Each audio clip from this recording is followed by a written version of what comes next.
All right. We are now live. Okay.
Yo, what's good, everybody in Chicago? We're about to start the show. It has been a minute. We have been busy. I have been stupidly busy. So excited to be getting a show in the can. It's probably been like 2 weeks or so. That is forbidden in the world of podcasting. You can't do that. It's not allowed. But I'm excited. Got the fam, Cam Hawkins rocking. We're going to be talking about Summer Games Fest business.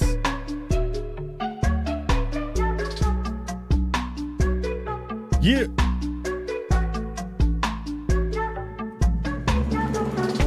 What's good, Wog? What up, Zang? What up, y'all?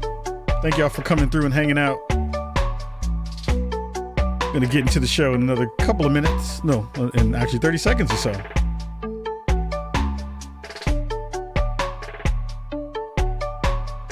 Refresh your channels if you're watching the show, just to make sure you're in there like swimwear, as they say.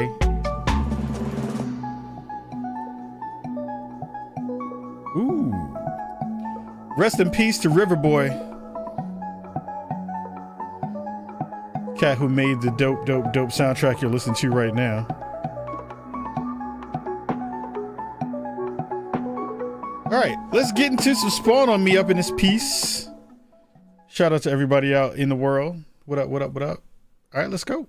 Spawn on Me is the premier podcast spotlighting people of color. Every week, we talk news, what we've been playing, and tell you who's invited to the cookout. Our show is all about talking about gaming through a prism of blackness, because we are the culture. Welcome to Chicago, y'all.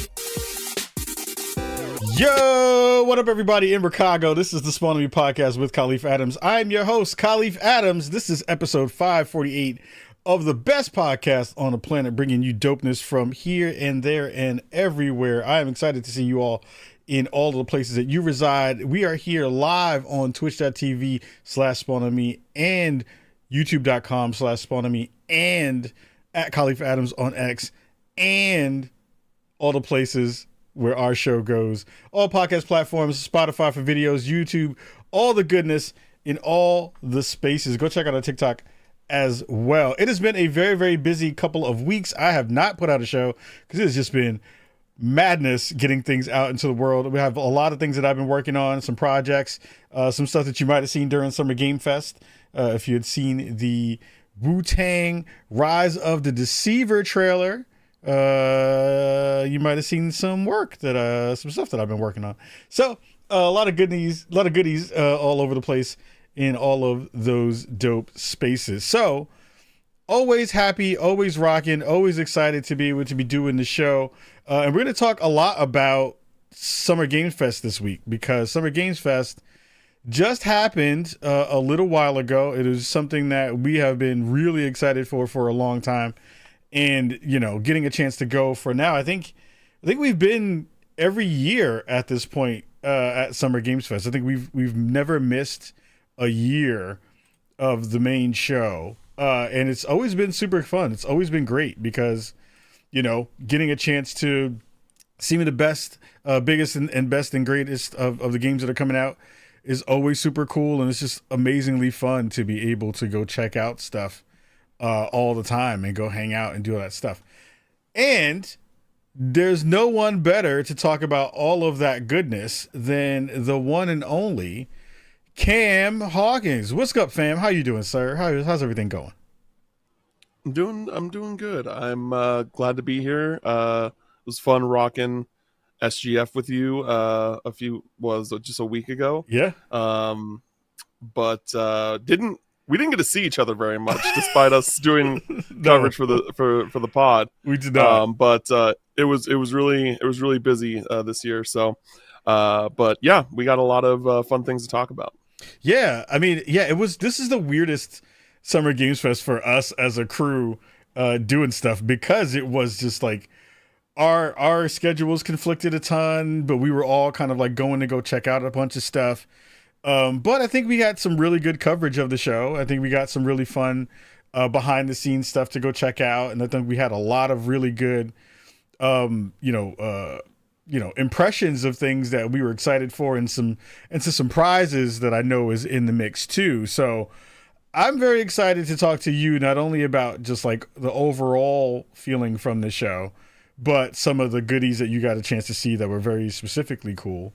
Word, how was your show? How do you feel like this year's Summer Games Fest went? How was it? It was kind of like what I said before. It was a little weird because of scheduling things, and PAX East was weird as well. I went to PAX East like in the beginning of May, and that was also super weird. And I don't know if that was because it was in May instead of like late March, early April, or what. But that was a weird show as well. This less so, but still, like, just comparative to last year, where we were definitely able to find times to film, chop it up, talk about like, hey, what'd you think of the showcase? Hey, what'd you think about the Xbox showcase? What have you played so far? We never really had that opportunity this year, and so we're kind of like catching up on all that now. Like, you got to do some things, of course, obviously with like Xbox. You got to check out the Ally, and that's really dope. And I am very jealous. But yeah, there also being no like Xbox showcase, like a public viewing like that was official from Microsoft. Like, that felt like a little bit of a hole there. But overall, still, like, it was great seeing everybody. I'm really happy that Jeff and the Summer Game Fest team has been more open to allowing smaller outlets to attend the show, because there are definitely some outlets that I know that were able to go to the Monday day last year specifically, but this year they were able to go all 3 days. And so I think that while the showcase itself for me wasn't super crazy, I think that there were things that I saw at play days that made it feel like, okay, Jeff is listening to us. Like, there is feedback that is being put into practice.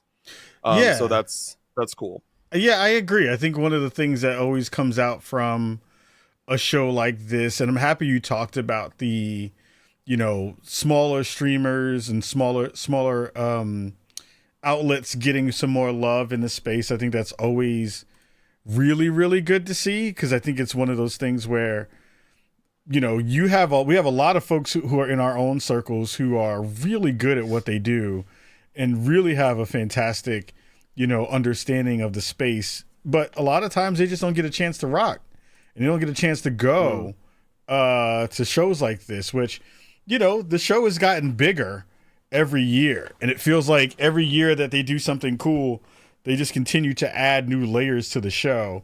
I think the overall show was pretty dope in terms of, where and what and what got heard in those spaces. But I think, this was a year where we got some good surprises. We got some really good confirmations on some things. And we really got a ton of really good vibes from a lot of the people in the space. Like, I feel like last year was a kind of a down year, and this year felt like it kind of came back in some ways. Besides the coverage of stuff, how was it kind of coming back and seeing, the folks that we kind of all know and love, industry folks during that week? It's good because it's you always get to see people that you normally don't see, because like not everyone goes to PAX East or PAX West, and so there are like a good chunk of people that I've seen from there, but then I get to see some people that I don't normally see, and then I get introduced to new people, and you make new connections, because the space is very large and very small at the same time. Like, it can feel intimidating when you're just like existing inside of it, but if you if you start talking to people very quickly, you're going to be introduced to more and more and more and more people, that it's just like, oh, you kind of know everybody. That was like something that I kind of took notice of this year. Like, I I know, you know, I've been in this since 2019, and like, you know, tuck me under your, and I'm always appreciative of that. And I'm at the point now where like I know so many people that it's really hard to not just like stop and chat, especially in an environment like that where it's just like, oh, like it's like, oh, hey, I gotta go to this appointment. I would love to chat, but I can't. And that might be the one time you get to see them the entire trip. Yeah. Like, because there's definitely times where it's just like, oh, I saw this one person, but I realized, oh, that was the one time I saw them. I didn't get to see them again. I didn't get to say like hi or anything, and like actually properly catch up. And so it's just like, it's one of those things where that's like the reason why I try to show up the day before the actual showcase. So this is like 2 days before the play days, because that gives me the opportunity to talk to people before things get crazy. Because when things start getting crazy, assuming that your schedule is pretty jam-packed for those 3 days, you don't have time outside of the nighttime. Yeah. And normally you're going to see the same people that are hanging at night, and then the people that don't hang at night, they're either at some specific like private thing, or they're just not out, and that's, you know, and that's totally fine. But it's just like, you kind of have to realize in what environments you're going to have the opportunity to talk to certain people. And so like there are people at the mix that I talked to that I was just like, oh, I'm definitely not going to be able to talk to you unless I happen to see you decide to show up to the JW one of these nights later. Right. And some of those people didn't. Yeah. And so it's just like, oh, well, I'm glad I talked to you now, because I wouldn't have the opportunity to do so if I didn't.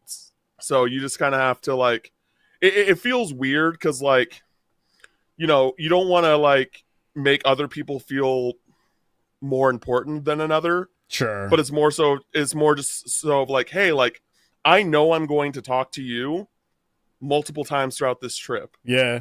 Because I know you're going to play days. I know you're going to be at this and that I'm going to be at. This person, I don't know when I'm going to see them again. And if I don't see them again, I won't see them till probably the Game Awards or next year, same time. So it's like, jeez, you know, those few instances where you get to talk to someone in person, you know, that I just gotta, you know, I gotta take those opportunities where I can. Yeah, it kind of comes back to, you know, why I love being in this industry. Of course, you know, getting a chance to see you and, you know, folks like Evan, who was with us to, you know, to help us on, you know, the production side. Like there were so many people, because I had back-to-back meetings for 4 days straight. And there were no gaps pretty much throughout all of it. And I still missed stuff. Like I didn't get a chance to go to the mix. There was a Death Stranding event that I got an invite to and didn't get a chance to go. And then, you know, seeing, like you said, seeing so many people who you want to catch up with and spend some time with. And I was like, oh, I have to eat. Like I'm gonna die if I don't go grab something to eat. Like that's a very funny story. Oh, I was I don't know if you've come across them on TikTok, but the Co-op 64 crew, they're basically like one of the main TikTok gaming creators. They also have a YouTube channel, but like TikTok is, I feel like, where they got a lot of their exposure. And they came out here, and it's it's actually their second one, but he was one of them, Nick, he was just like, do you also experience this where like you don't realize that you're hungry because of how busy you are? Yep. It's like, yes, that's totally a thing. Like, so I totally get it. That's the E3. I mean, that's the weird thing, because I've been trained by E3 to do that. It's so bad. It is such a bad thing.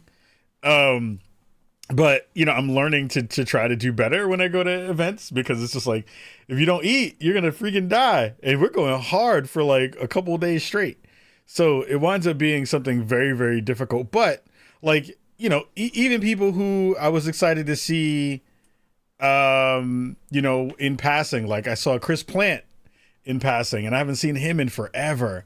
I saw Daniel Dwyer, but I didn't get a chance to say hello to him and I wanted to be like, Daniel Dwight, I miss you, man. I haven't seen I you did- in forever. We were in an elevator together when we went to the mix, and Yeah. we gave introductions. I was like, "Oh yeah, I'm with COD," and he's like, "Oh, Khalif, okay, cool." Yeah, So yeah.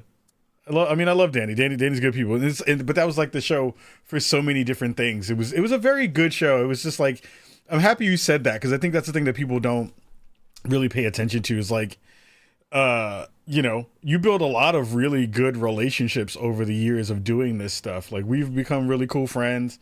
It's been great to be able to see folks who you've learned from, or have helped, or have done content with, all that kind of stuff. So it's always super, super fun for all of that stuff. I do want to say that I think Summer Games Fest felt smaller this year in some ways.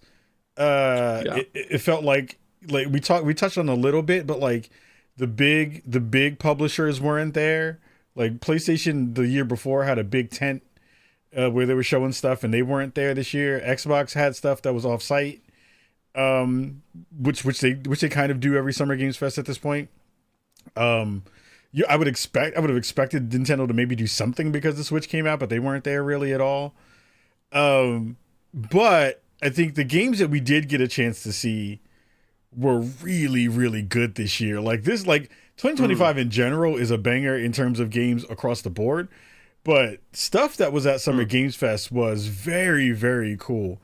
So I think for this episode, there's a lot of stuff, there's a lot of coverage on our YouTube channel. Go to youtube.com/spawnonme.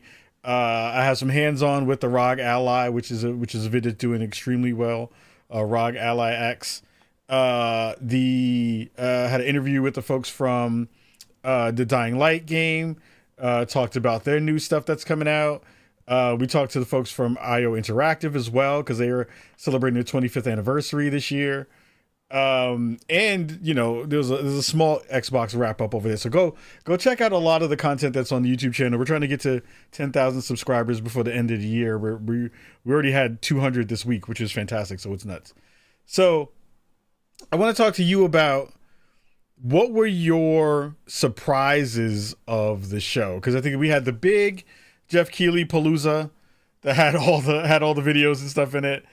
But on the floor, we got a bunch of appointments for a bunch of different things. But what were some of the kind of bigger surprises for you?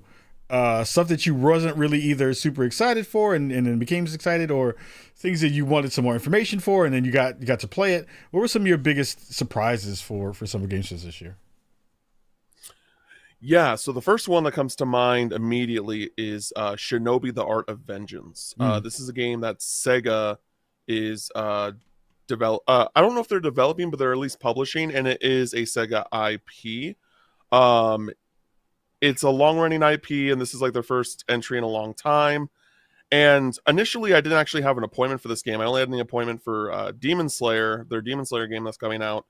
But when I was at IGN Live, I saw a booth that had Shinobi, and I'm like, oh crap, like I didn't get an appointment for this. I'm gonna play this while I can.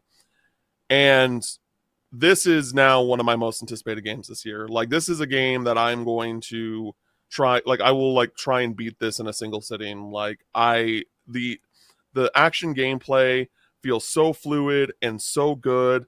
And you have these ninja stances that allow you to use different elemental abilities. In the demo, you only get to use fire, so you use the bumper to do a direct right next to flame breath attack, but then with LT, if you have enough bar or whatever, you it basically looks like you're going Super Saiyan from Dragon Ball, but it and then it burns everyone on the screen that's on screen at the time.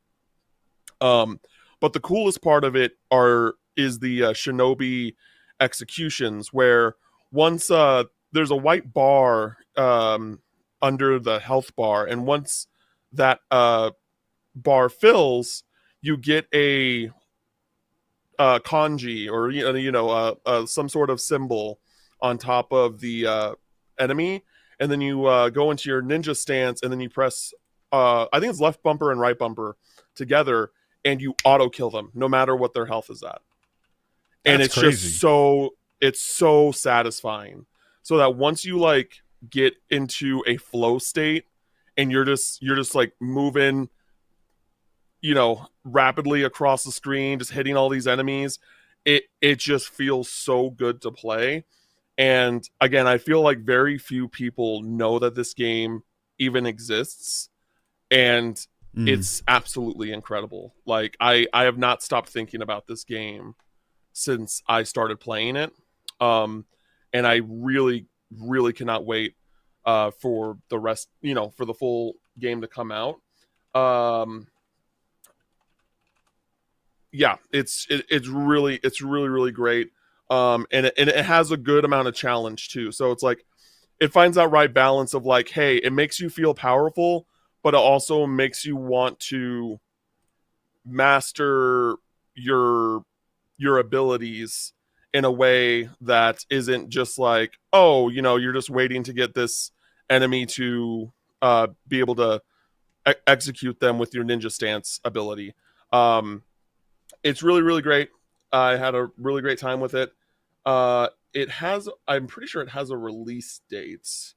I'm trying to see if I can find it right now. August 28th. Ooh, that's Comes out perfect. August 28th. Yeah. So it's not too far away. I would say a perfect game if you recently picked up a Switch 2 to hop on that. And it's only a $30 game. So. Oh, that's right. It's not even going to be that expensive. That's dope. That's great. I'm excited for that. That's the thing that I wasn't really checking for it, but every time I talked to someone and was like, "Yo, what did you see this week that was great?" Everyone to a man was like, "Yo, Ninja Gaiden. I'm not Ninja Gaiden. Shinobi was really really good. Like you should have played that. You missed out on that thing." That's cool because I'm happy that not only are they bringing that franchise back in a way that everybody's been excited for, but like that's the thing that I think anybody who grew up on that franchise is excited for that. I want to bounce off that actually because I think there's a question that's in there for you. Yeah, and just one quick thing. So it's being developed by Lizard Cube, who is the developer behind Streets of Rage 4. So if you like Streets of Rage 4, you're gonna dig this. It kind of feels like it has a little bit of that animation style too, at least the animation vibe of the way the frames work. It looks like that. I'm happy you said that because that's I was wondering who was making that thing. I got a chance to play a ninja game too that actually surprised. It didn't surprise me, but it was something that I knew I was going to be excited for, or it was a surprise in the fact that I didn't know I was going to get a chance to play it. So Xbox did a really interesting thing where they had behind closed door stuff, and they didn't tell you what the games were until you got there. And Ninja Gaiden 4 was one of the games that I got a chance to play, and that thing I'm so jealous. Is freaking nuts. That joke, so Platinum and oh my Team god, Ninja, are making the best baby on the planet. This thing is so good. It is so fast. It is everything that you want in a Ninja Gaiden game, and it just feels exactly like the mashup of those two groups is really kind of bringing it together in a really dope way. And it felt like we had a conversation, we had a discussion with some of the developers on the team, and it was interesting. So like one of the questions we asked was, who's kind of taking the lead on this game? And if I remember correctly, I think Platinum was the ones who were taking the lead on it, and Team Ninja were kind of coming in and advising them, to kind of keeping them supervising, like supervising to make sure they're like nailing all the things. And man, this game is going to be a problem when people jump on this thing. You talk about a game where you're mixing up crazy wild moves with, just like nuts, uber violence and stuff. This thing is going to be so crazy. It's going to be so good. It was one of my favorite things that I got a chance to play during the show, and was a huge surprise because I was not expecting that to be there. I thought that was going to be something that they would do, and they probably will do another offsite kind of event at some point. But if you are a big fan of Ninja Gaiden and a big fan of Platinum games, and Team Ninja stuff combined, like you have a banger on the way for all of you at home. So that was one of my big surprises of Summer Game Fest. What else do you have in your back pocket? Oh, I did want to talk about Yeah. Ninja Gaiden 4 for a second. Yeah. Yeah, like I'm really excited about it. I want to play Ninja Gaiden 2 Black, Mm-hmm. the remake when before this comes out. But I talked about this on my my podcast, Party Chat, a JRPG podcast, Yeah. where I'm really excited for Ninja Gaiden 4, but I'm also like really worried about Platinum Games as a studio, Mm. just because they've had so many like falling, like I, for lack of a better term, failures, just for simplicity's sake, failures, and a lot of their main talent has left. Mm. Kamiya's left, the creator and director of Astral Chain, which was a Mm-hmm. really great Switch exclusive that they made. He's left. It's very. I'm just worried that Platinum Games is going to start becoming the studio where people hire them to make whatever next game is, and not be able to just make their own ideas and then find a publisher to release, to publish that game for them. Because the team is so talented and they make such good action games. That's just something that's kind of still been in my mind throughout all of this. But Ninja Gaiden 4 looks super dope. It comes out October 21st, day one on Game Pass. Mm-hmm. I mean that was a big part of the Xbox showcase, was them talking about play anywhere, Game Pass, all of that stuff, and knowing that that's going to be in Game Pass as well is going to be a pretty big deal for a lot of stuff. Now, one of the things I actually wanted to ask you, if you got an answer on this. Yep. Do we know if like this was a product of Phil Spencer being like, hey, we want you to make Ninja Gaiden 4, here's money, and like, they talked to Platinum and Team Ninja to make it happen? Like, did they like fund this game in a way that first parties normally don't do for multi-platform games? I don't know, but I mean the big conversation out of the past 7 to 8 years has been Xbox needs to cozy up more to Japanese developers, and they don't have a lot of them in the mix. Absolutely. And I think now having a game with two of the biggest and best developers on the planet in Team Ninja and Platinum, combining efforts to make a game that is going to be really well received and really excited. I mean, maybe I'm sure they probably threw some extra dough in the bucket to be like, yo, make sure we get this, but it's not going to be exclusive, at least from what I know. So like, I think maybe they grease the wheels to be able to say, we really want to make this happen. If we can get something on our end to help this happen, then sure. But I don't think there was probably any special deals. But again, like, who knows? All of us are armchair quarterbacking a lot of that stuff because we just will never know. It would be cool though, because I feel like it is that conversation that we've now seen often and over again about like they need more Eastern games on their consoles. They need more Eastern titles on their stuff. So, if this is the one that they get right now for the next, part of this year, or the big get for this year, that's a huge get for them to be able to kind of tout that they are the ones who kind of ushered this in. So I'm excited for it, and the team seemed really excited about it too. Like when we got the chance to talk to the dev team, they talked a lot about what it was like to do this collaboration and learning a lot from each other and kind of being in a space together where they were excited about the prospect of making that happen. Ryan McCaffrey over at IGN has a really good interview because we were in the same session. So like go check out his take on it because it was a really good take as well. So for real. What's your next game, Cam? I know you had a couple other ones that were kind of big surprises for Summer Games Fest. Yeah. So one game I really, loved my time with was Ratatan. Ratatan is the pseudo sequel spiritual successor of Patapon. Mm. I have not played Patapon. I'm very familiar with it, but I never got my Oh. hands on it. And I'm super excited for the 1 and 2 Switch release because I never played the remasters when they came to PlayStation, and I love rhythm music games. Mhm. So this is totally, on paper, totally my jam.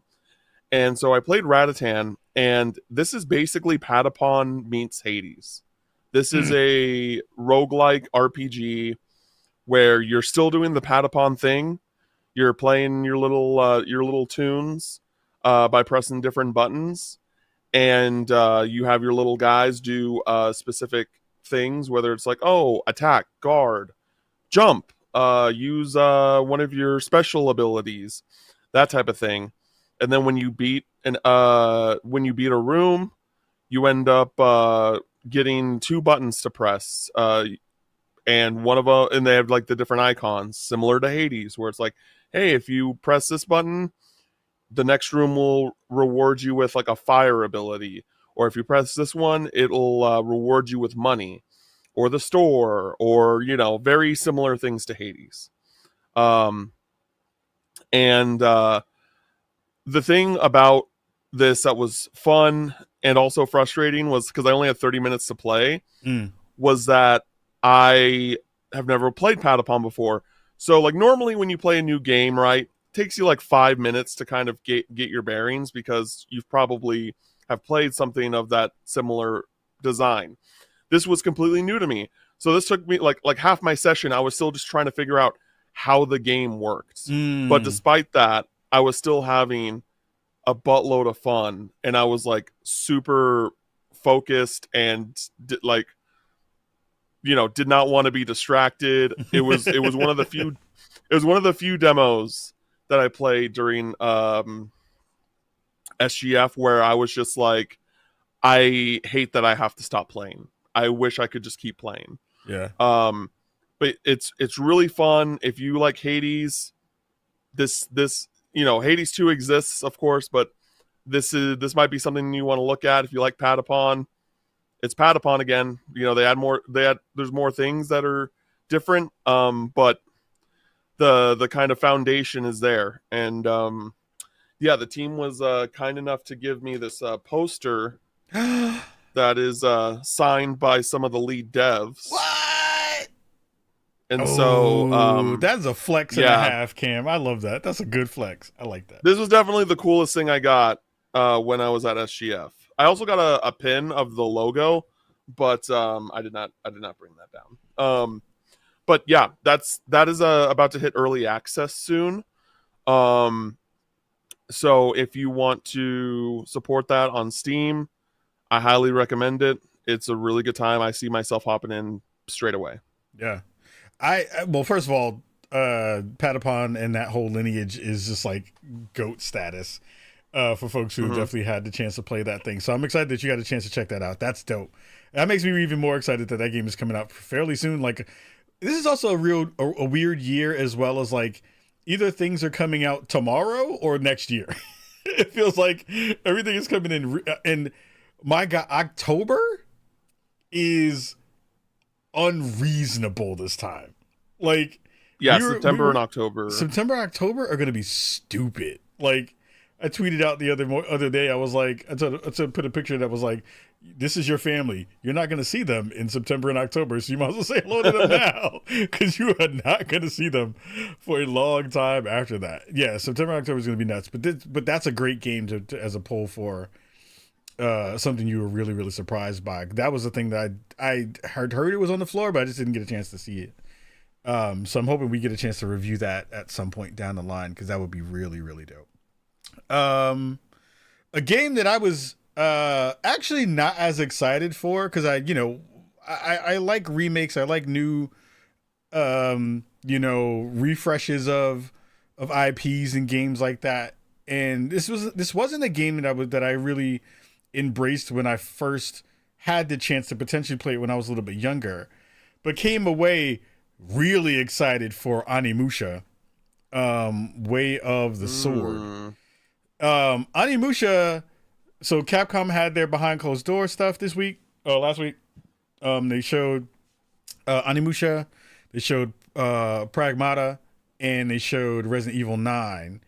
And of the three, the game that, me as a big, huge Resident Evil fan, was super excited once I started to hear that people were like, oh, did you get the Capcom appointment? Oh, I got the Capcom appointment. Oh, they're going to show Resident Evil 9. That's dope.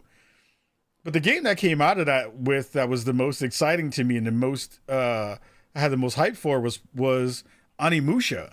So we had this really great demo where they played the game for like 10 minutes or so and went over some of the new mechanics in the game, where the main thing is you are kind of sucking up souls into this bracer that you have on your arm, and you get these different arts that you get that work across that.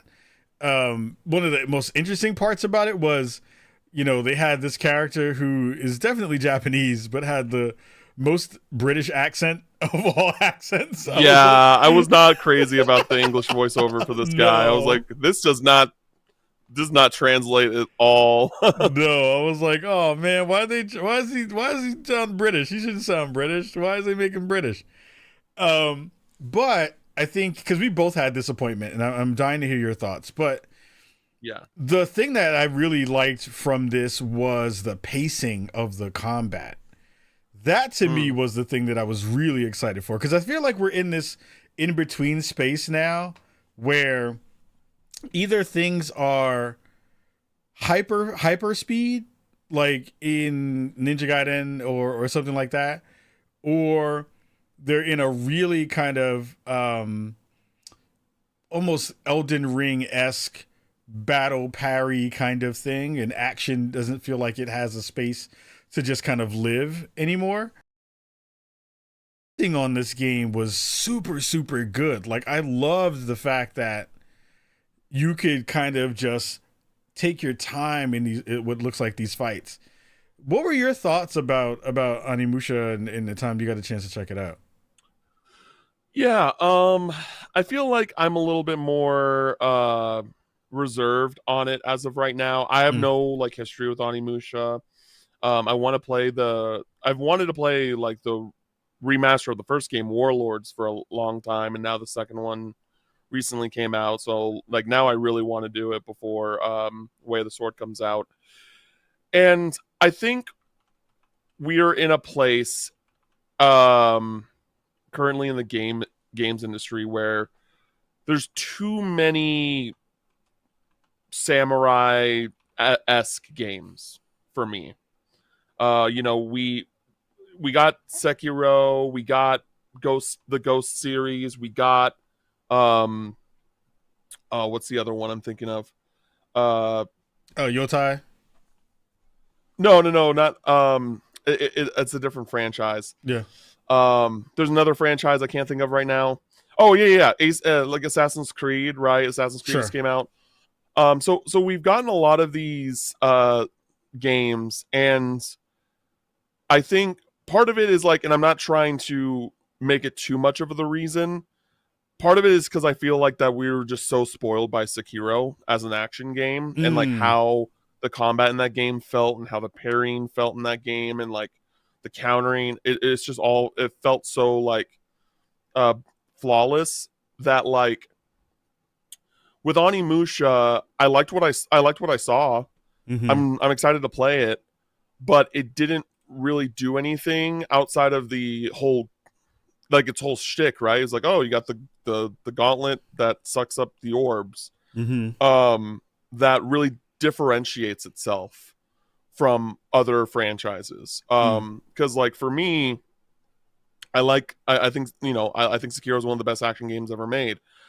I love Assassin's Creed. I will always play a new Assassin's Creed game when it comes out, even though I haven't played the new one yet because I just haven't had the time. And Ghost of Tsushima, the Ghost series, like I don't think the combat translates super well, but at least like when they show off that game, and knowing the gameplay of Ghosts comparatively, it does its own thing. And does that thing translate super well across the board? I don't think so, but at least it's able to like give itself its own identity in the sword play and in the gameplay. And I think the world is really beautiful in at least in Ghost of Tsushima, which makes me excited for Ghost of Yotei. So like where I'm at right now is like, yeah, this looks good, but I didn't get what I needed to see. I didn't get what I needed to see to be like, okay, this is why I should care that there's another new game that is very similar or reminds me a lot of these other already existing franchises. And granted, this is a reboot, right? Like this series already existed, but it's very much like they're making a jump and they have to make a return.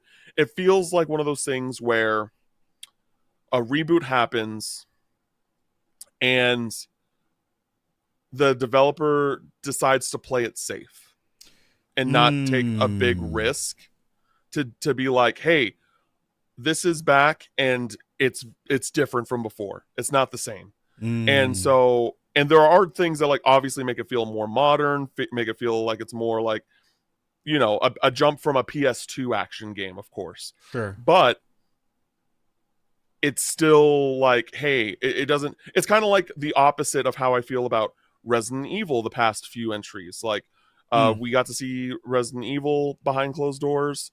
And even though I'm not super crazy about one, the franchise, and two, the direction that they took with it starting with 7, but they just did that shit. They were just like, this is Resident Evil now. It's in first person. It's, you know, there's major differences from previous entries. That's kind of what I was hoping I would see with Onimusha. Like, hey, this is a big jump that we're doing, and we're gonna take some sort of risk. And as of right now, I don't see that. And I know that this is very like my own opinion, but from my own experiences.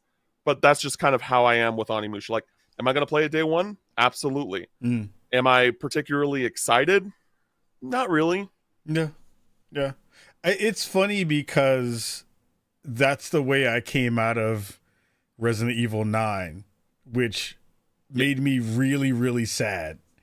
Not because I don't want that game. Like, again, I want that game all day, every day. Like, you give me a Resident Evil game, I am down for it. But like the presentation that we got was very, very safe. And it didn't showcase a lot of stuff. It was really like, this is how you navigate. Here's this one big bad that's in the space that's kind of chasing you. But it didn't show a lot. And it didn't get me excited for the new protagonist. It didn't give me anything that was like, besides, oh, well, you can play in third person now. I was like, okay, that's great. But like, show me more monsters. Show me some more of the bad guys. Like, show me the, you know, who's going to be the Wesker of this particular game. And they didn't show that. And I was like, man, I left out of that fairly disappointed.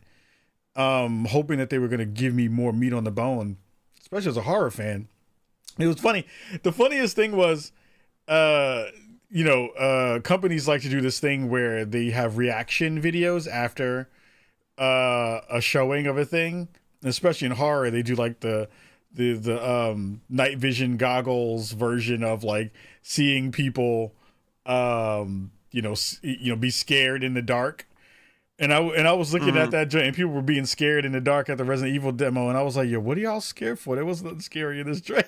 Oh, see, I am a scaredy cat, so I was just like going into that. I was just like, I really hope I don't get scared playing this, watching this presentation, because I am not a horror guy at all. So I'm immediately on edge. I was like sitting there. I was like, "What? They ain't nothing scary in here." I was like, this woman just walked around in the room with a big old thing that just chased her, like the same game from the last thing.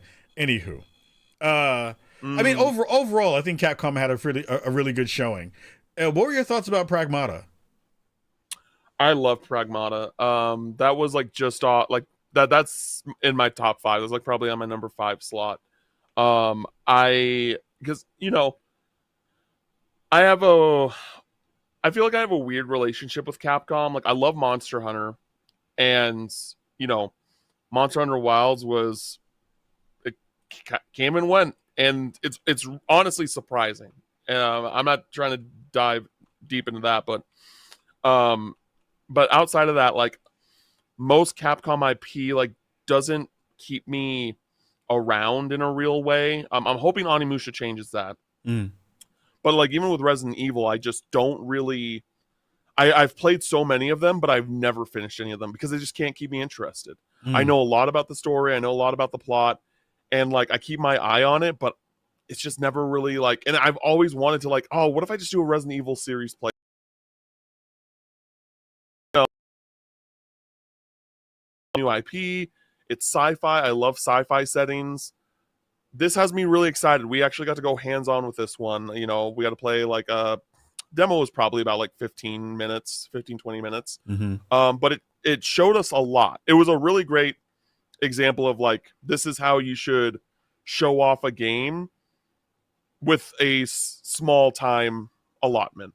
And granted, we probably played like the beginning of the game. Mm-hmm. Like that, like it felt like that this was like where we started was the first gameplay aspects of the game. And so, you know, we don't really know a whole lot about the story. We get a little bit of a tease about like there's some like sort of level of corporate failures and like corporate abuse with like everything that's going on. But the gameplay is really cool. I really love how they have this they do this balance of like real time puzzle solving with like hacking with Diana, and then to basically allow you to shoot the robots. And it does it does a great job of being like, hey, so this is your pistol, you have infinite ammo with it, and then you can find these different weapons that fill specific slots because they're like color coordinated and they are limited ammo, but they're not like I think like through that demo, just based off of that demo, it was like a nice balance where you didn't feel like, oh, I got to preserve this. Like if I'm fighting a very unique monster or I'm on death's door. Like it didn't make me feel like that when I was playing Pragmata. I was like, okay, yeah, I can use this a bit. And then like maybe a few rooms after I'll find more. And then, you know, I feel good about that. But yeah, and there's some, just from the first 15 minutes, there was like some nice tunnels, like some hide spots, some rewards that you could pick up, and it was really fun. I'm really excited to play it, and we'll see how the story turns out. That's really where I'm at this point. It's like, okay, what's the story? Yeah, I'm with you. I think I went into this with very low expectations because I was like, what is this Megan ripoff? Megan robot ripoff? Because she looks just weirdly like Megan. Human. Yeah. She looks just like Megan, but the Megan horror movie, if you're catching on that. But it was a really good surprise because I was like, and they kind of hide it in the trailer that they initially showed for it, where you thought it was kind of more of a kind of straight up and down action game, but it's more of a puzzler than it is anything else, which is kind of dope. Like when you start to get new power ups and stuff, where you know, on your board, you're basically using I think it was the face buttons on the controller to be your directional buttons. Yes. So I think it was like, you know, circle, if you're using the PlayStation controller, circle would be right, you know, triangle would be up. So you're doing that to get to an endpoint in the puzzle matrix. And they had these really cool things where you start to get some power-ups where you can like start to, if you go over one of the squares for a power that you have, it adds a buff or a debuff to the space, which was super, super cool. That was really fun. I was like, oh, this is way more intricate and interesting than I had expected. I feel like the kind of main dude that is the person who gets to shoot stuff. Hugh, I think is his name. What? I think his name is Hughes or Hugh. Yeah, Hugh or something like that. He feels super generic. I'm hoping that that's not going to be the case when you get a chance to see him in the full game. But it was a big surprise of like, oh, this is going to be a lot of fun once this drops. Because when you start to get those moments when things start to rush you, and you still have to like finish these puzzles really, really quickly to be able to do damage, that's a cool mechanic that I didn't expect. So I'm Pragmata went up a bunch on my list of like really excited to play, which was super cool. It is wild to say out of all the things that came out of the Capcom news for Summer Games Fest that Resident Evil 9 was the lowest in terms of my reception for it, which is nuts to say. What else is the next game you got on your list? Next game on my list for surprises, Yeah. I would say is Dosa Divas, One Last Meal. This is from Outer Loop. They're known for doing Falcon Age and Thirsty Suitors. And this is a turn-based JRPG, very much inspired. So there were turn-based elements in Thirsty Suitors, but this is more of a traditional sense. And basically the concept of the game is you are these two sisters who ran a restaurant with another sister, but the other sister basically ends up turning into this evil corporate lady who is trying to like feed everyone in this world like food paste. And so and everyone that is continuously being fed this food kind of forgets how to cook, how to eat anything outside of the food paste. And so you are basically going town to town and you're trying to like help these people out by making them food. And there are these really fun and random cooking games that like depending on how well you do on them, you depends on how many of like quantity of what you make is. And there's a bunch of ingredients you'll pick up around the world. There's a vendor that will turn like something that you can regularly pick up into a very like a specific thing. So you can turn if you give him enough coconuts, you can get coconut milk, for example. So that's how you get certain specific ingredients as well. And the combat is very like Paper Mario, Super Mario RPG, if you're familiar with those games, where there's these timed attacks where if you press the A button at the right time, you do more damage. If you defend at the right time, you'll take less damage. And one of the details that I also really like that is super charming to me, it's like a very small thing, but it goes a long way for me, is that in the game, the enemies, when you're playing against someone, the enemies don't have elemental weaknesses. They have taste weaknesses. Where like, that's so good. Yeah, and they implement the boost system from Octopath Traveler, which probably has one of, if not the best, turn-based mechanics in all of games. And so basically, it's presented very similarly to Octopath 2. Well, like each enemy will have like these. If you're fighting a new enemy and you've never fought them before, there'll be like these empty boxes under them, and it basically says like, oh, here are there are this many weaknesses that this enemy has. You need to figure out what it is. So like each of the party members, because it's the two sisters, and then they have like a robot friend. If I remember correctly, their base attack also has a specific attack type, but it's different. It's like different like flavors. It's like spicy, sweet, sour, like that. Those are like the weaknesses instead of like fire, ice, thunder. Interesting. Like, it's such a small thing that I appreciate so much, because it just adds to the whole idea of like the cooking theme and the cooking culture of it all. It's really great. It looks really great. It plays really great. It's not supposed to come out until sometime next year, but boy howdy, I am excited for it. That's dope. I was playing a game called Relooters. That was I've heard good things about that. It was close to Dosa in terms of proximity, and like Outer Loop just makes beautiful, like stunningly gorgeous games. Like they have such a unique style in terms of the art that they put into their games, and I couldn't stop looking at it. Like every time I would turn my head and see something, I was just like stuck for like 30 seconds to be like, what is this? What is happening on the screen? It is so beautiful. Like they do such a great job of building on some of those things. And I'd love to hear how you talked about, how they deal with kind of buff debuff elemental stuff in the game like that for again another cooking-esque game for them, or a game that has cooking elements in it. I just really love Outer Loop and all the stuff that they make, because they just make really dope things. So I'm happy you had a chance to check that out. I'm hoping that we get a chance to play that again, because I'd love to play that, because it looks really, really fun.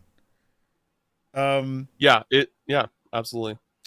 Let's see. Let's move on. Go ahead. I did want to talk about one thing. I didn't play it, but I think you're really going to dig what the pitch is here. Like it is a thing where like the game on paper, not for me. Yeah. And hearing someone talk about this game, I was like, I'm mad I did not take the time to play this game. What is this? Or I didn't know that this game existed. So this is a game called Grave Seasons. And this was one of the Bloomhouse games. Oh, okay. And so basically the concept, Kyle, you're gonna love this. It's a farming sim. Okay. Right? With a twist. So it's a farming sim, like your normal farming sim, but someone on your farm is secretly a serial killer. And you have a year to figure out who it is.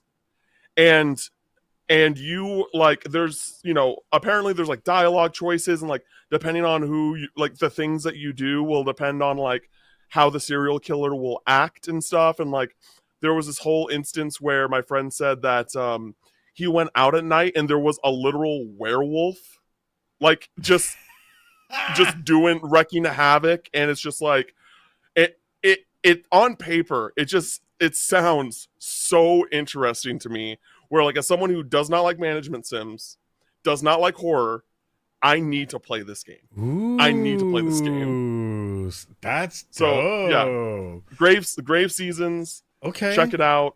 It sounds really, really ambitious. Really, really cool. You have me intrigued. I have not heard. I was running through stuff that they had, and I was like, okay, this sounds interesting. It sounds cool. Usually when you say farming sim, that's automatically nope for me.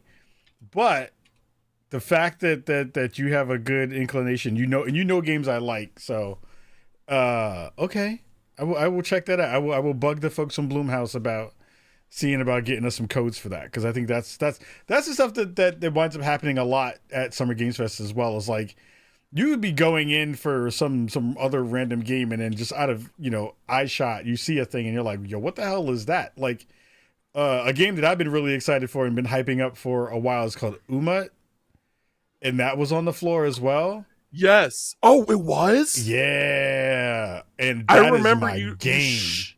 I remember you showing me that, and I thought it was so cool.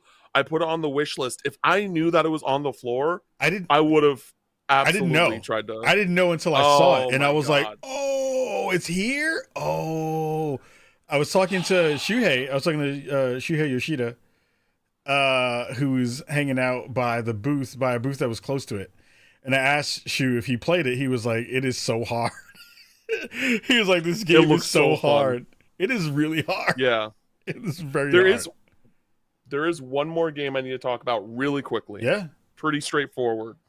And that's Possessors. This is a new game being developed by Heart Machine. They're the team that does Hyper Light Drifter, Hyper Light Breaker, Solar Ash. And this is basically like a Metroidvania. It feels like, I don't want to say post-apocalyptic, but it gives that vibe. There's definitely some like satanic vibes to it, I guess, if that makes sense. And the game starts where this girl is she basically like loses her legs in a building falls or collapses or something, and then she basically makes a pact with this demon or devil, and they basically have this kind of not contractual agreement, but they both need each other, right? Like he's able to like make it so that she can walk around and stuff, and he needs her because he can't really exist outside of something like that. And so the combat is fun. I think the thing that's like most charming about it is that like a lot of the special weapons, like you just saw her pick up a computer mouse, like that's they're using like very random items as like, oh, let's use something really random and unusual to use as one of the key weapons in this game, because that's really all that it can like exists in this world anymore. So like later in the game you find like a baseball, and so you just like throw baseballs at people. So it's really fun. It has a really nice art style. I'm curious to learn more about the story. And it's Heart Machine, and you know they make really great games. And they definitely have like I feel like each of their games come with like a very distinct vision on what they're trying to do. And the platforming is good. It's fun. Like you have this whip, you swing around. There's some nice platforming challenges. I had a really good time with this. This was another demo that like, even though I wouldn't say it was like in my top 5, it was also a game that I didn't want to stop playing when I finished. I was like, oh man, I wanted to get to like the boss and like and finish and beat the boss. But I also had a really good time just exploring and like seeing what, you know, where things were, what enemies I'd run into. Really good time. I mean, Heart Machine, as you say anything Heart Machine, then I'm always like, all right, whatever they got, I'm down for. I feel like Hyperlight, what was the last game that they just did? Hyperlight Breaker. Yeah. I feel like that also has not gotten the love that it deserves. Is it out or is it still in like early access? I don't know. I forget. I think it's still in early access. Yeah. But I also, just from people that I've heard on the media side of things, that game didn't really meet expectations, right? In a way. Right. So, you know, but I have not played it myself, so I can't really speak on it. Yeah, I had fun with it. But it's currently in early access. Got it. Okay, that makes a ton of sense because I've played it a couple times and enjoyed it and think it has a really good loop and all the things that they're doing with it. But if Possessors is in that space and doing, and hopefully has you excited, then I think a lot of folks in the Spawn and Me audience would be excited by that too.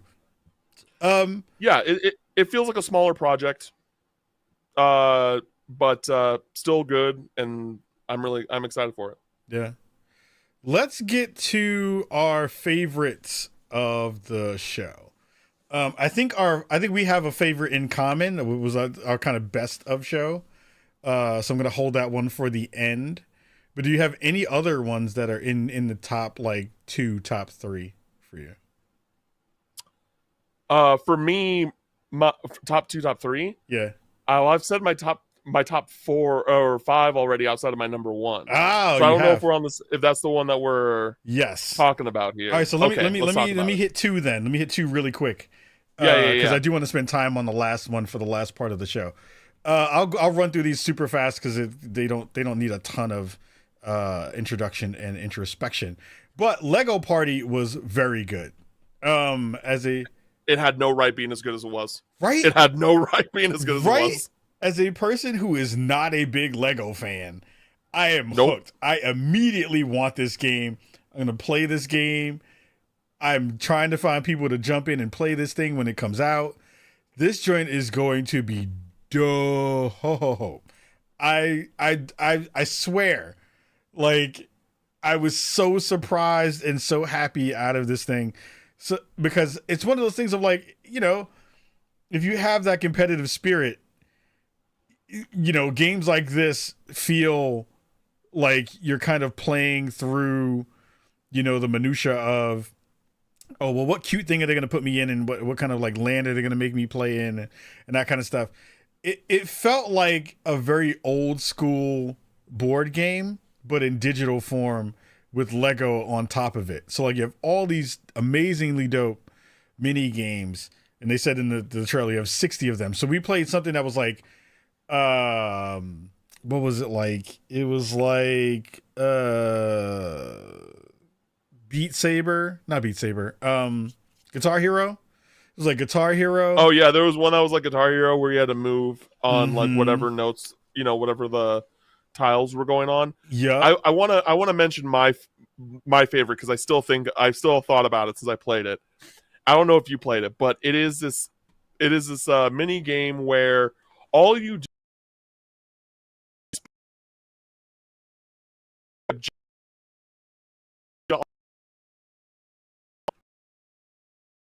for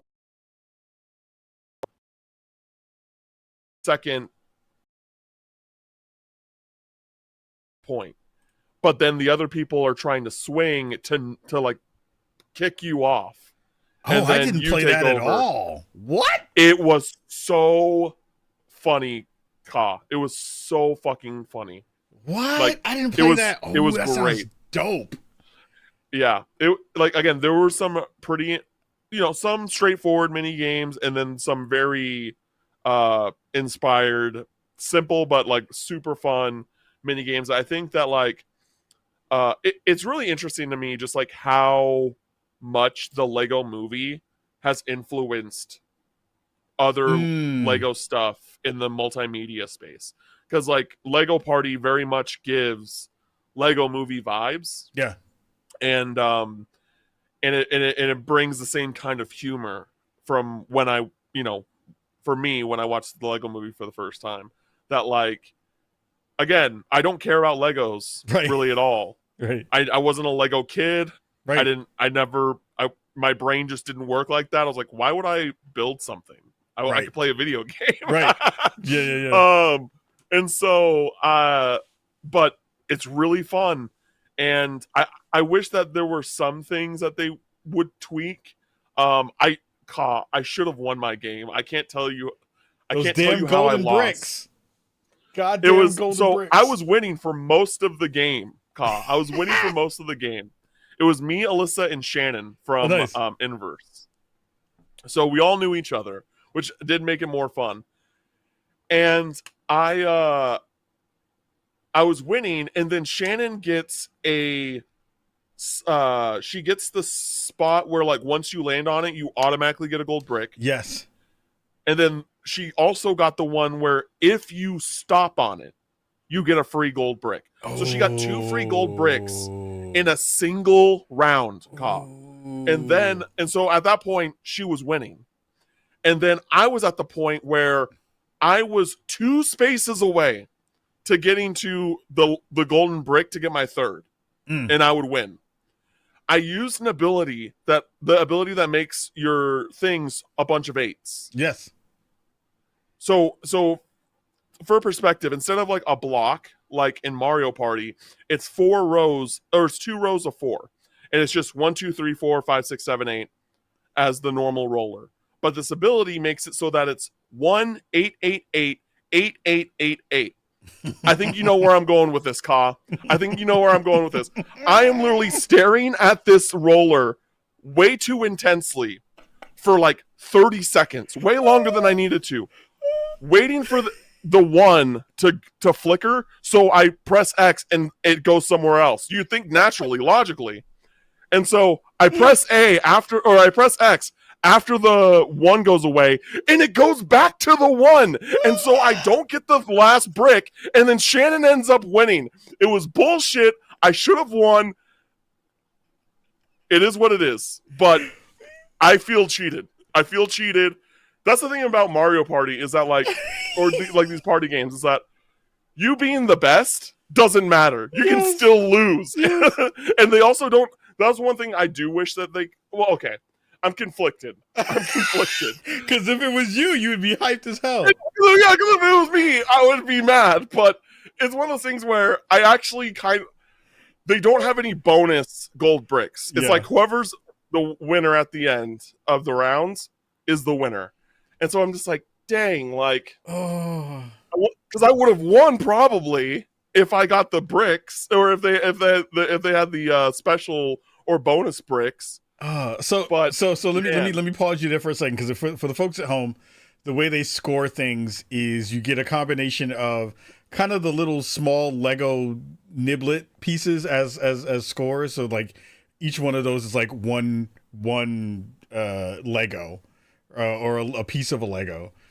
But these golden bricks are like this other currency that supersedes all of the other numbers. So you can have like 3,000 little baby bricks, but if you have 4, and somebody can have more than you, but if someone has more golden bricks, then you automatically are above them in terms of ranking. So it's stars versus coins in Mario Party. Yes, but yes, stars versus coins in Mario. So like that whole mechanic changes on so many different things. So like you can lose a spot, you can get bumped back, you can have someone take all your bricks, you can take them from somebody else. There's a ton of different things in there that wind up changing the game for you. What I love about Cam is Cam isn't a sore loser, but he really wants to win.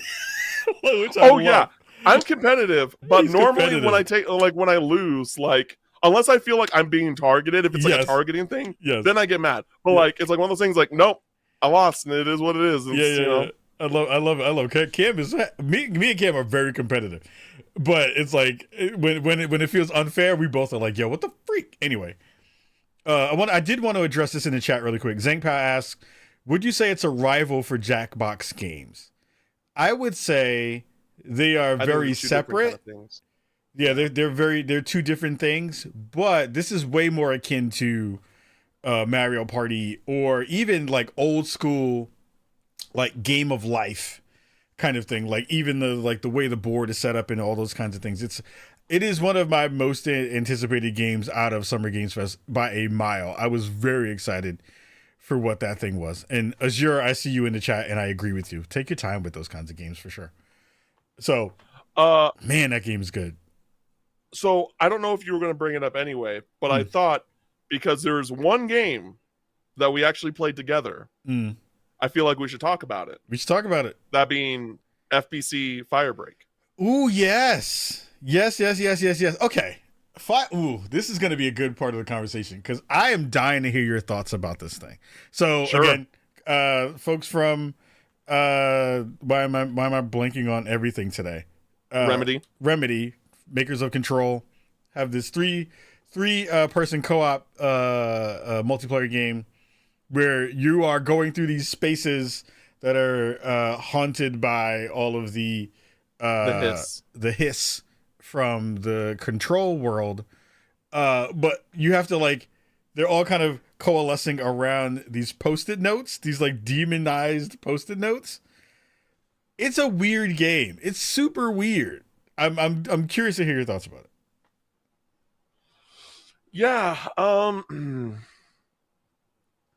Here's my thing with Remedy in general. They make a lot of games that I really want to love, but I struggle because I just don't think the gameplay is particularly gripping.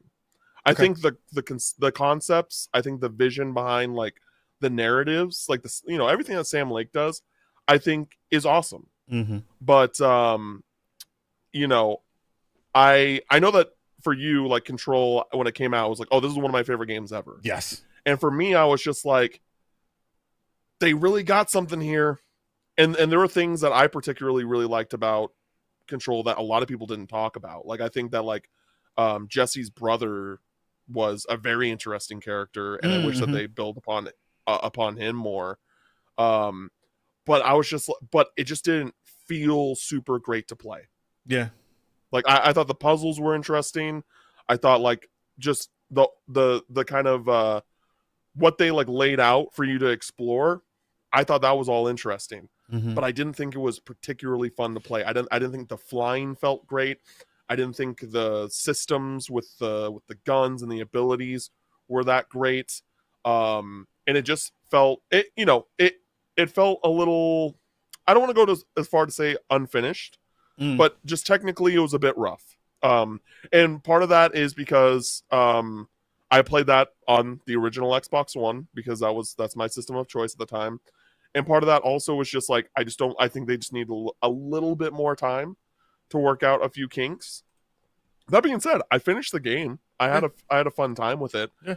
And so like this, and then with Alan Wake 2, like what a step up that felt. But then again, there were just some gameplay things that I just did not jive with, and I was just like, I don't know if I'm going to finish this game. I don't know if I'm going to get back to it, and I still have yet to do so. And so going to Firebreak,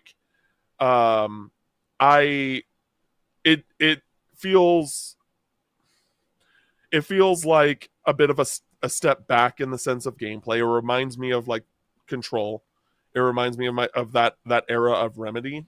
And I know that this isn't like their main thing, right? Obviously, but like it's cool that they're making and self-publishing a multiplayer game, and I appreciate how the like systems that they introduced with like the different characters and like what their kits involve are just completely its own thing. It has its own identity in that multiplayer like Left 4 Dead-esque space. Where, you know, for me, I had a water kit or a splash kit. Yep. Where I just basically, my main weapon was I carried a big ass water jug thing on my back, and I would spray down the Post-it notes. I was like the support class, basically, where I would spray down, the Post-it notes. If y'all were needing heals, I would plant down this humidifier. I'd shoot the humidifier to get it going, and then it was like an AoE healing thing. And I was like, you know, it has a vision, it has the ideas, and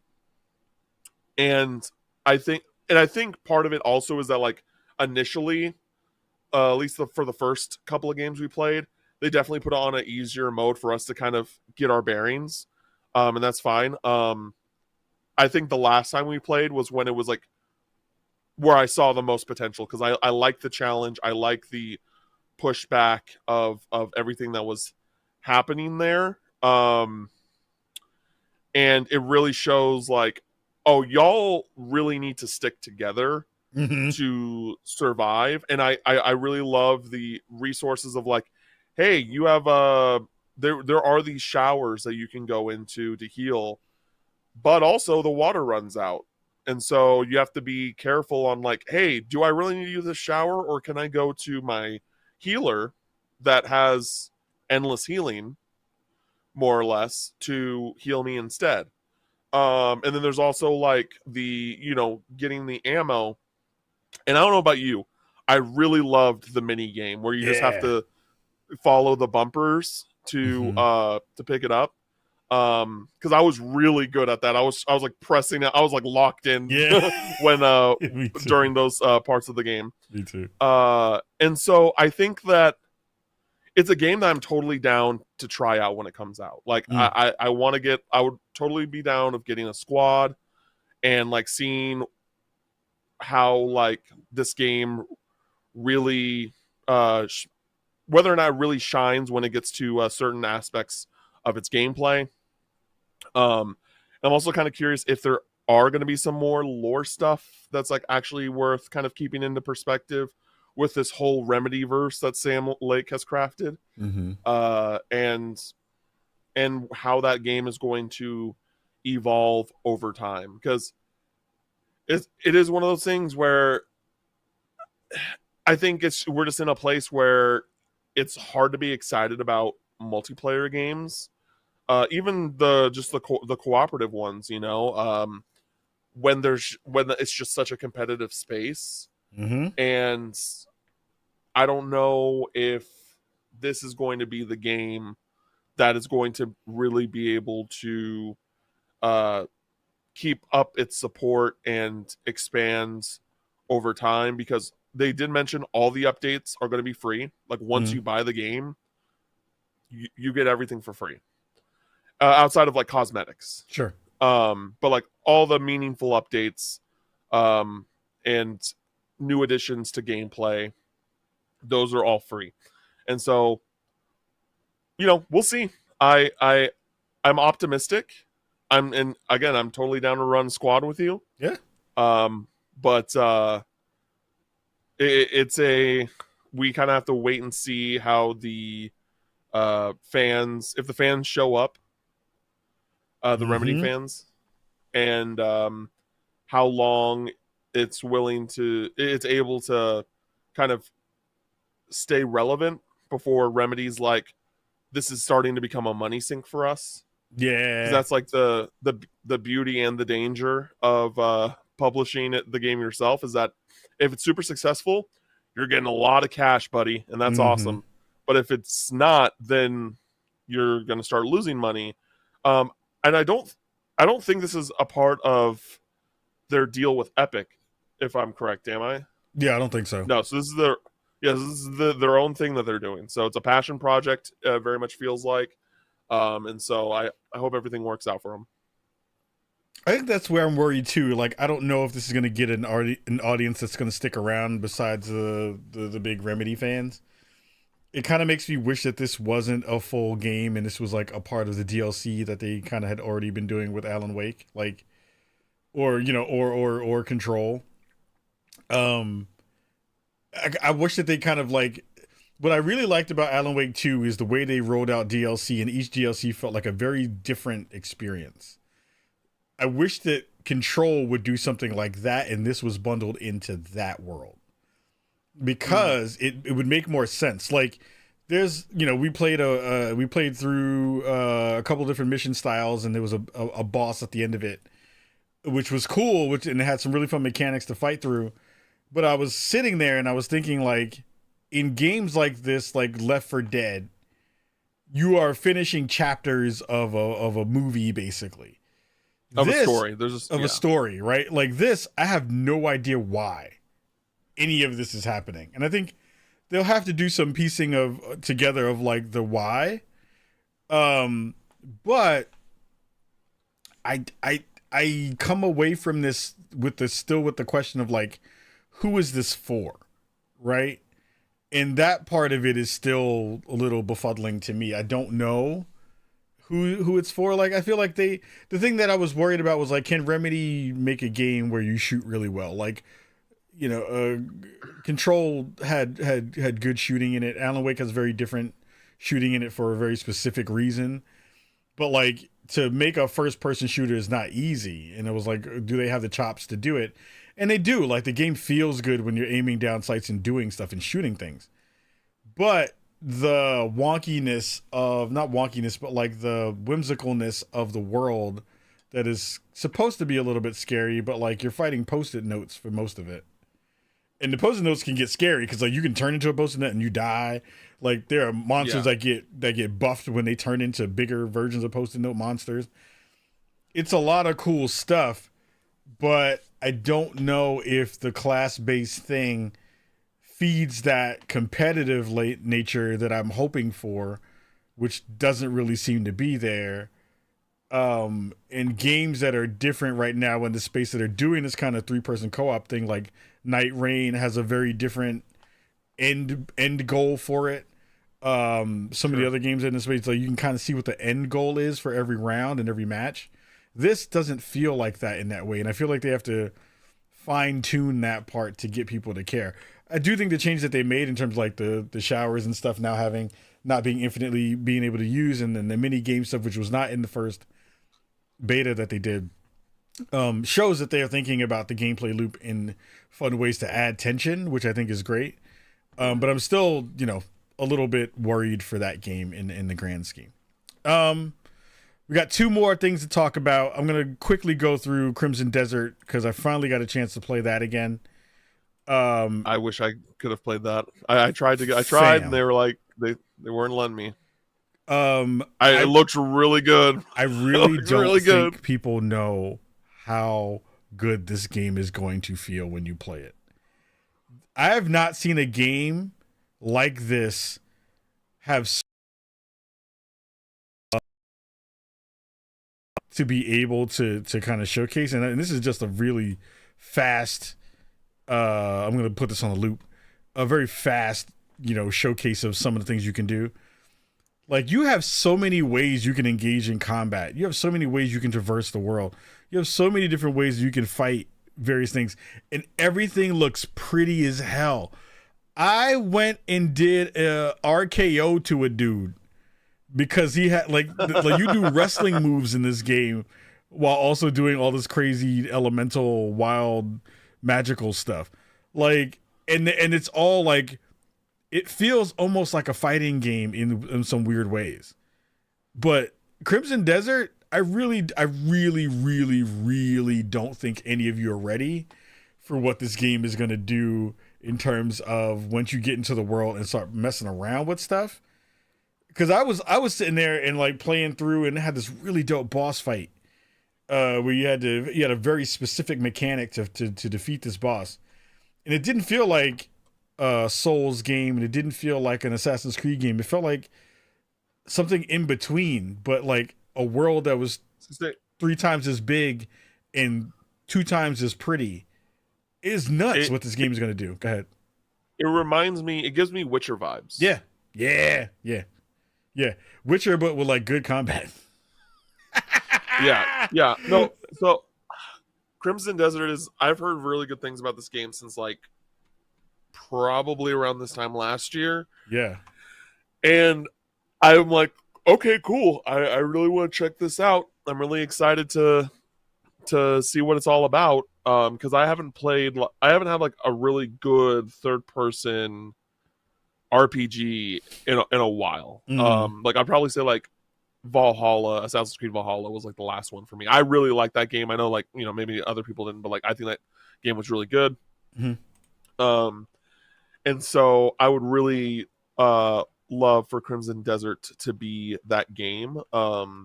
And I've heard like that the combat is like super fun, and it stands on its own. I just wish I could. I want to play just to know, like, I just want to understand. You know what I mean? Like, oh yeah, you can say like a lot of good things, but then like once you play it, it's like, oh okay, I get it now. I get what you're saying. That's what I need for me. I am waiting for like. In the same way you had the kind of like issues with Patapon of like control, like learning the controls and understanding the things like that. Like I had a lot of that with Crimson Desert only because there are so many different things you can do in a fight and so many different, like once you have this is going to be one of those games that when you get that muscle memory, it's going to feel really satisfying when you can do exactly what you want, whenever you want, with every power that you have and every maneuver you have. Once you get to that level of understanding in that game, this game is going to be so fun to be able to get into. So wanted to give Crimson Desert folks their quick plug because that they're so good. Like that thing is so good in so many different ways. So very excited for that. Yeah, still no release date, but it says 2025. Yep.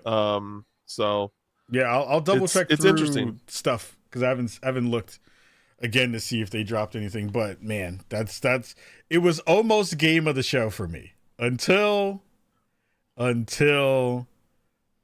rolled up in Annapurna's booth and Beethoven and Dinosaur dropped the banger of all bangers for the show. My God, Mixtape is like so good. Go ahead, Cam. Let me hear your thoughts about what this is for you. I just think, I want to go back to saying like last year, when we were talking about like, oh, what were some of the favorite things that we saw from the Xbox showcase? Yeah, Mixtape was on my top 3. Yep, it was like it stood out immediately, and I'm a '90s kid, so and so I think that this game resonates to both of us for different reasons because of the different points of our lives we were in. Mm-hmm. But I think that it just nails that kind of sense of joy and wonder and and like imagination that we got from the 90s era. Yeah. And I think that the vision behind this game is just so crystal clear. They know exactly what they're doing. They know exactly how they want to execute their things, and it's just incredible. It really is. Like I like no notes. Like just give me the full game. Just give me the full game, because this is surely going to be a game of the year contender for me, at least when it comes out. And yeah, I can't wait. It really feels like you're playing a a 90s inspired indie film, but in real time. And I really like it's the thing is about it is that I know that I'm played something special, where there's like very specific moments in the the like 45 minutes I played with this game, where I was just like, oh yeah, I can't talk about that because I need people to experience that on their own for the first time. Like Yeah. I will not, I don't want to spoil that moment. And it's like not even that it's like a very compelling or like very emotionally like intense moment. No, it's just something that like, oh, they did that. They went there with this, and I'm so happy that they did it, because it's just they just go that extra mile of like they present something and then they're just like, what if we just like turn this into a mini game? Mm-hmm. And it's just so funny, and it's so like charming in ways that on paper it shouldn't be. Like if I was just like, hey, so like in this game, what if I told you that this is a mini game? You'd be like, what the fuck are you talking about? That's but the way that this whole game is presented in and of itself, of how unseriously serious it comes across, it works, and it adds to the charm. So I cannot wait for this game. I think it was just absolutely incredible. I have been doing this for a very long time, and there are very few moments where I am stuck in my seat and just awash with like excitement and joy and enjoyment, and like that feeling. It's like that gif where Martin Lawrence and Will Smith kind of look at each other and they do the point, and they're like, like, Yeah. I see you. It feels like that throughout all of this game in the time that we got a chance to play what we played, which was a really short amount of time. It wasn't a lot because the game isn't super long from what I'm hearing.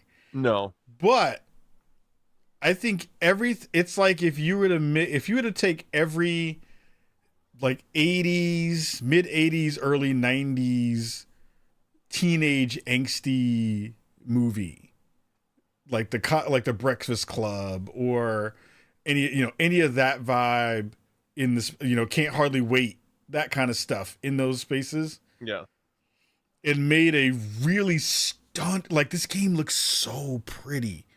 Like the art style in this game is so well done because it's not like Spider-Verse animation, but it's like just skips enough frames to make it feel, almost Scanner Darkly, if you remember that movie that was rotoscoped, but it was like this interesting way. I have not left a demo hugging the developer and being like, yeah, you got it. Like I saw Johnny Galvatron because he was there in the space, and one of the dope things he shared was he was like, because first he saw me, he was like, yo, like he had a big like, oh shit, you're here, da da da. And he was like, I gotta show you a picture of the Spawny that's in our studio. I was like, oh, that's crazy, because they won one for for the Artful Escape. They won the Spawny for that, and he was like, "Yo, da, da." And I turned to him, and I just stopped, and I was like, "I just need it. Whenever it is ready, I need it, because everything I experienced in that playthrough was everything I could have imagined, everything I wanted in one package." I am so like. There are a few things where I'm like, expand this into multiple things.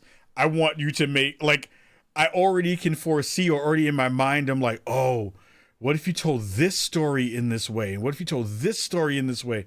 What if you made this like a, like a urban story in the hood, where you took these kinds of, this art style and made something dope in that space? Like, in the music, of course, everyone, the game is mixtape, and it's all, there's a ton of like really, really well curated music in this game, but each one of them fits perfectly in the space that they got it. And I'm like, when you get a chance to play the whole thing, I'm so excited to see what hijinks these kids get into, what goes wrong, how do they kind of figure out what that is, the way that the characters talk to you and break that fourth wall is really, really cool and great, because that also feels like a 90s, not 90s comedy action thing, not an action thing, but like a one of those kinds of movies and stories.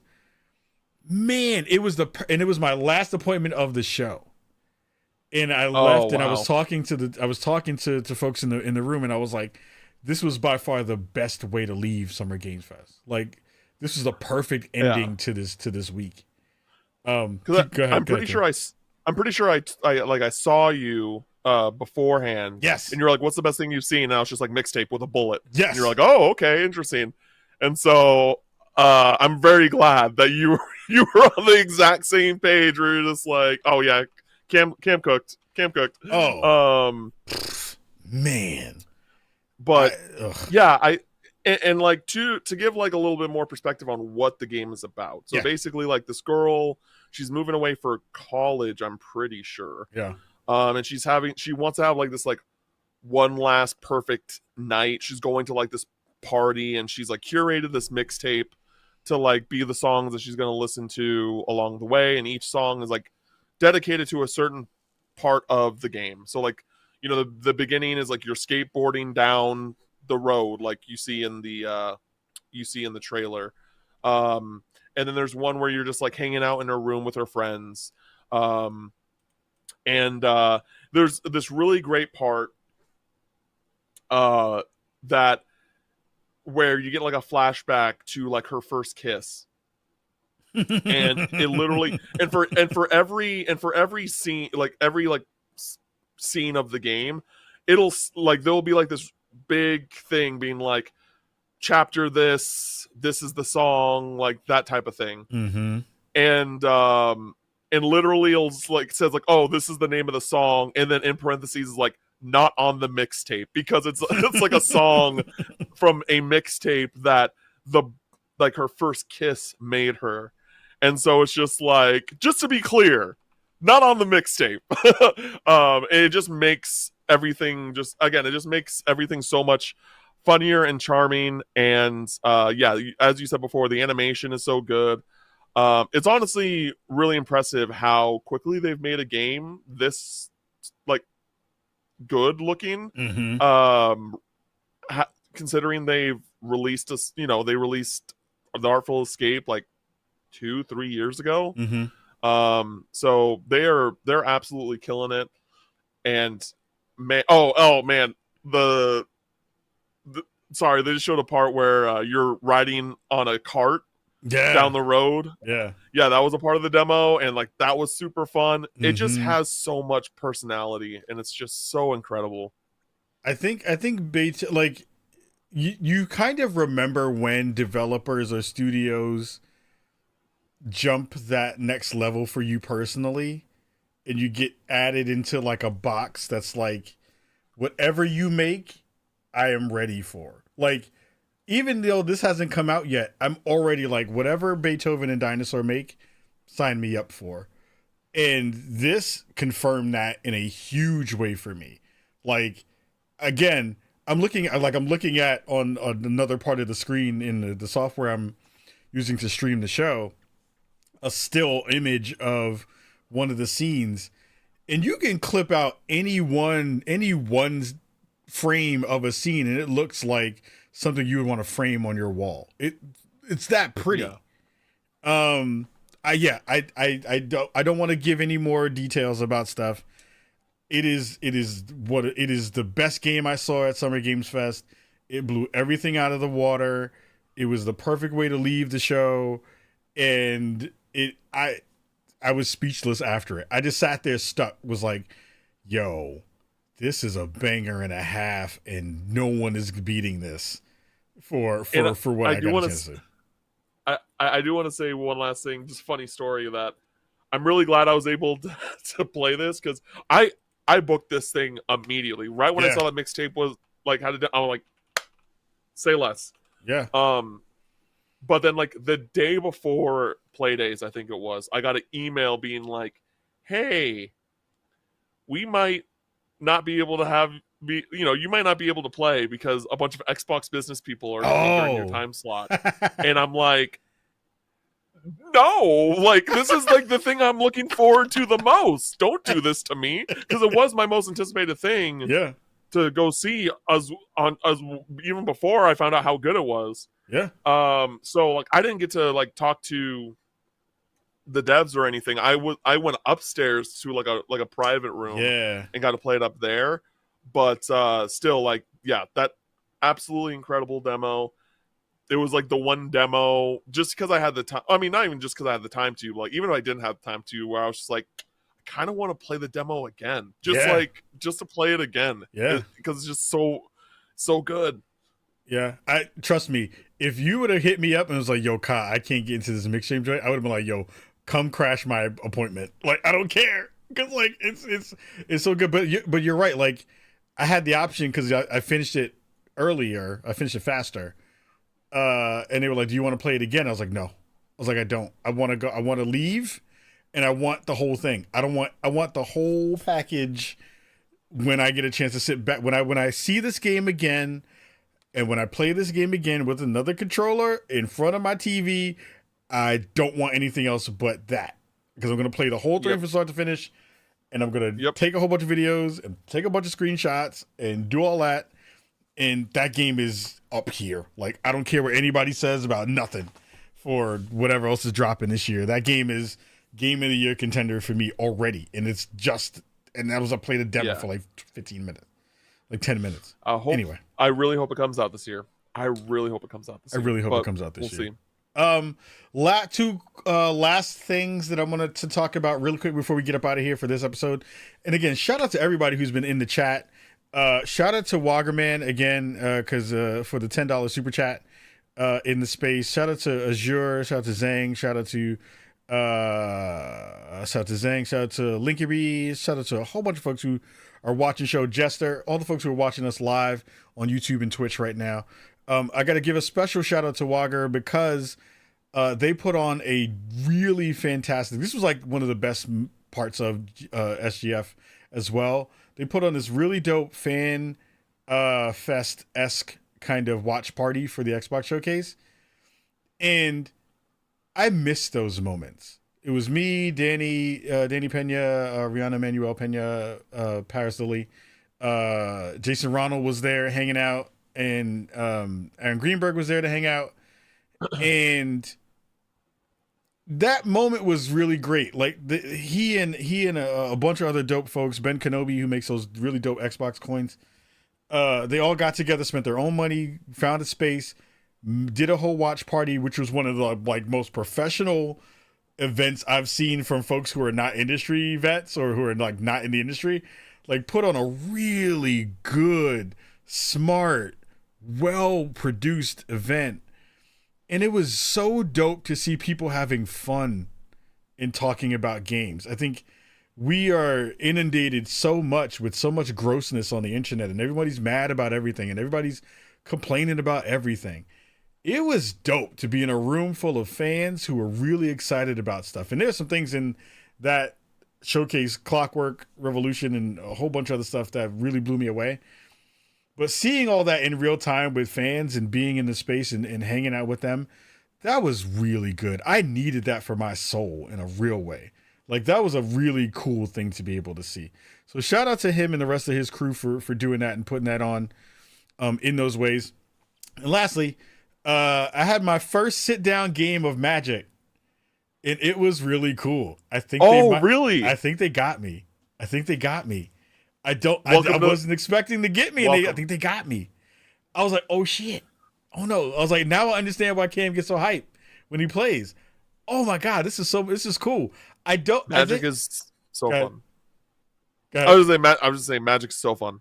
I have a weird problem with card games only because it takes another level of concentration for me that I don't have as much for.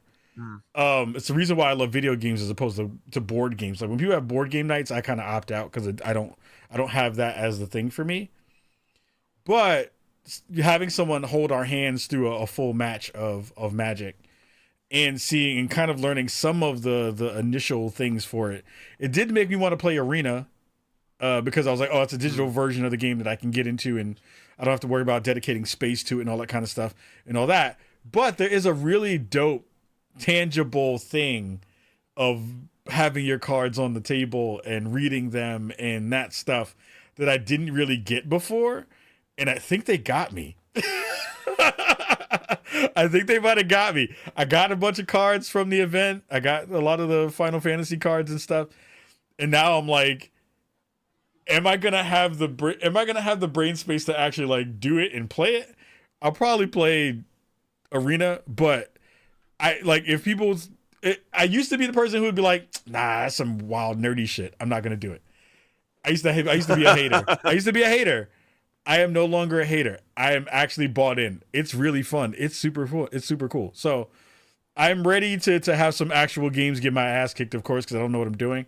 But that was a great time. Shout out to the folks from Wizard of the Coast for having everybody in and doing that stuff. And shout out to our friends Tara Bruno PR for having us come over to check it out.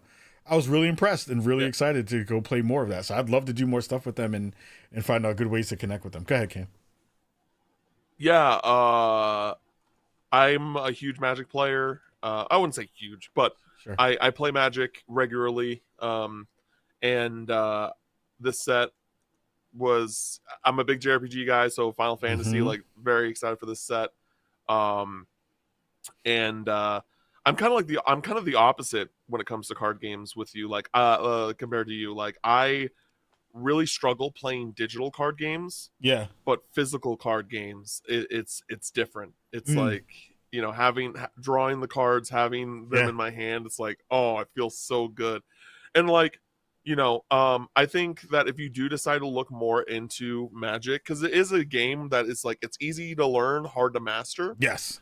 Like I think Commander is the best format for Magic. And when it comes to Commander, they make pre-made Commander decks with each set now. They've done them for a while, but the precons they're called precons.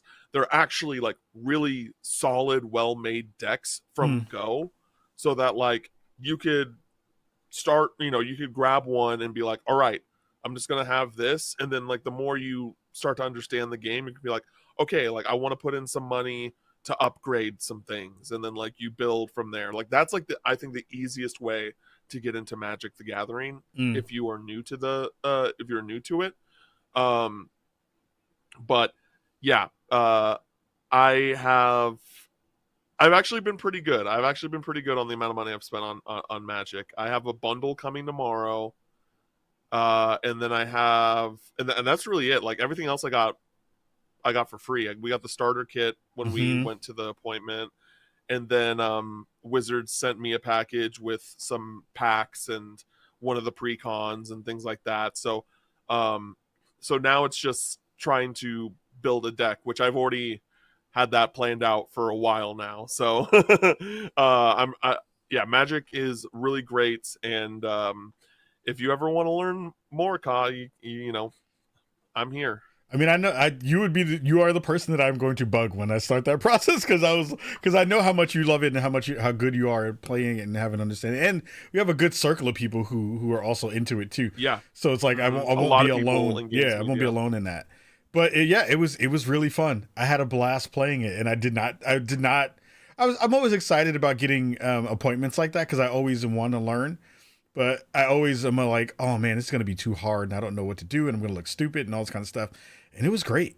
It was awesome. The gentleman who was there, I forgot his name, but he held our hands through it. And Wizards folks, whoever that person was who was attending that event, give them a raise. They are awesome. They were so much fun to walk us through it and all that kind of stuff in those ways. We're going to get up out of here for this episode of Spawn on Me. Again, thank you, Cam, for coming through and rocking. Let everybody know about the new show you have been doing, which has been burning up the charts and doing really, really well. What's the name of it? And let everybody know. Yeah, so I have a JRPG podcast called Party Chat, a JRPG podcast, where me and my buddy Kevin Kenson, you might know Kevin Kenson as he's a YouTuber with like almost 850,000 YouTube subscribers. Yeah. He does a lot of Nintendo Switch content. It's me and him. We have a weekly show. Normally drops every Thursday, where we talk about the news. We talk about what we've been playing, and we have like a topic of the show that revolves around JRPGs and other Eastern titles. We talk about like other games that are just developed by Eastern developers as well. We have a Patreon where we have some, it's a very small Patreon, but we have an exclusive Discord. We have a reward for getting the podcast a day early. We have a monthly Q&A podcast where you can really ask us anything, and we just like shoot the shit for a couple hours. And then we also have a book club podcast called Campfire Catalog, where every quarter we play a JRPG that's voted by the patrons, and we bring a couple of guests on that are familiar and educated on the game, and we talk about it, and we talk about like kind of like the history, the development, how we feel about the game, all those type of things. And so if you are a JRPG person, or you've wanted to get into JRPGs and didn't really know how to approach that, because that can definitely be an intimidating thing, I like to think that our podcast is beginner, welcoming to beginners, to those that are new, and we're always free to help out and answer any questions you might have. So that's rad. And again, like, you're one of the most knowledgeable people in the space, and I love Kevin's vibe as well. So it's always good to be able to have folks who I love mashing up and doing collaborative stuff in great spaces. So definitely go check out the show. We'll have links in the show notes for that, so you can go and follow it and subscribe and all of those goodies as well. We're going to get up out of here for episode 548. We have 2 episodes this week. We have a really dope episode, of course, this one, where we talked a lot about all the goodies from Summer Games Fest. And we also have another great conversation with the folks from Project Unloaded, which is an organization that is bridging the gap for young adults and teens, to talk to them about gun ownership and the reasons why you don't want to own a gun, and why gun ownership isn't necessarily great for keeping yourself alive in so many different reasons. So it was a really in-depth and really fun, interesting conversation with them to talk about how they're bridging the gap using games as a place to be able to get some of that messaging out to those folks in that demographic, while also having them be able to discuss, where we are in the current state of the world in terms of, all of those discussions in those spaces as well. So really good episode that'll probably be dropping on Wednesday or so. This will be dropping tomorrow on Monday. Then we're going to be dropping that episode on Wednesday or Thursday. Spread them out a little bit so you have some time to digest all of it. And yeah, Now that everything is kind of stabilized on my end, expect weekly shows to be back on the docket for all of that stuff. So remember, if you aren't seeing the show refresh on your feeds in Apple Podcasts or in Spotify, refresh those feeds. Unsubscribe and resubscribe to it. It'll pull you back into the loop so that you automatically get those shows updated. It's a weird thing that Apple does. If we don't put out a show for a week or two, it freaks out the algorithm and stops you from subscribing, basically. So we try to tell people to go remember to subscribe. We're at almost 8,000 followers or so on Spotify, which is great, and YouTube has been growing a ton. So thank you everybody for rocking and hanging out with us for this week's episode of Spawn on Me. I am Khalif Adams. That is Cam Hawkins. We are going to get up out of here and go play some games. But definitely hit us up on all the podcast platforms out there. Hit us up on X, hit us up on YouTube, hit us up on Blue Sky, all of those places where you get your podcasts and stuff. We're going to get up out of here and have a wonderful rest of your Sunday. Go check out the show tomorrow. If you missed it, go tell a friend, and we are up out of here for Spawn on Me. Much love to you all. See you soon. Peace.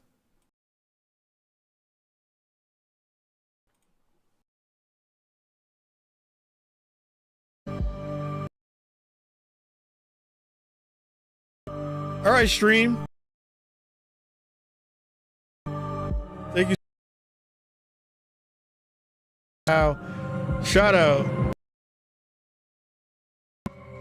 Wogs for coming through. Subs.